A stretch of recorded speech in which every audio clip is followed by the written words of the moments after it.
The psalm has moved from complaint to confidence. David has declared that God counts his wanderings, collects his tears, and stands for him against every enemy. Now, in the final two verses, the psalm arrives at its destination, not escape nor revenge, but praise and life before God. Thy vows are upon me, O God. I will render praises unto thee. Psalm 56, verse 12. The vows David mentions are not casual promises. In the ancient world, a man in distress would make a vow before God. He would pledge an offering, a sacrifice, a public act of worship, in exchange for God's deliverance. David has made such vows. He names them here. Thy vows are upon me. The burden of those vows sits on him, not as something he resents, but as an obligation he owns. He made them, and he intends to keep them. This is the language of integrity. David does not pray one way and live another. When God delivers, David will stand before the congregation and render what he promised. The word render carries the idea of paying back what is owed. Praise is not optional for the man God has rescued. It is a debt of honor.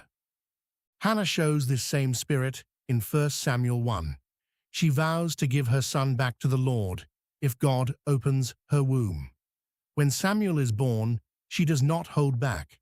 She brought the child to Shiloh and said, For this child I prayed, and the Lord hath given me my petition, which I asked of him. 1 Samuel 1 verse 27. David stands in that same tradition. Deliverance calls for a response. The response is praise, rendered without reservation.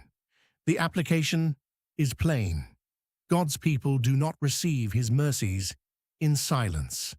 When God leads a person through challenging trials, that person owes God the praise of his lips, the testimony of his mouth, and the offering of a grateful life. For thou hast delivered my soul from death. Wilt thou not deliver my feet from falling, that I may walk before God in the light of the living? Psalm 56, verse 13. Two distinct phases characterize this verse. The first looks back. Thou hast delivered my soul from death. David speaks from experience. God has already rescued him. This is not speculation about what God might do. It is a report of what God has done. The soul that was marked for destruction still breathes. David is alive because God intervened. The second phase looks forward. Wilt thou not deliver my feet from falling? The question is not in doubt.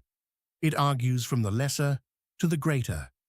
If God has already saved David from death itself, will he not also keep his feet steady on the road ahead? The logic moves from the completed act to the continuing provision. God who delivered does not abandon. The phrase, walk before God in the light of the living, is rich with meaning. To walk before God is to live in his presence and under his eye. It is the life Enoch lived when he walked with God. Genesis 5, verse 22. David does not want mere survival.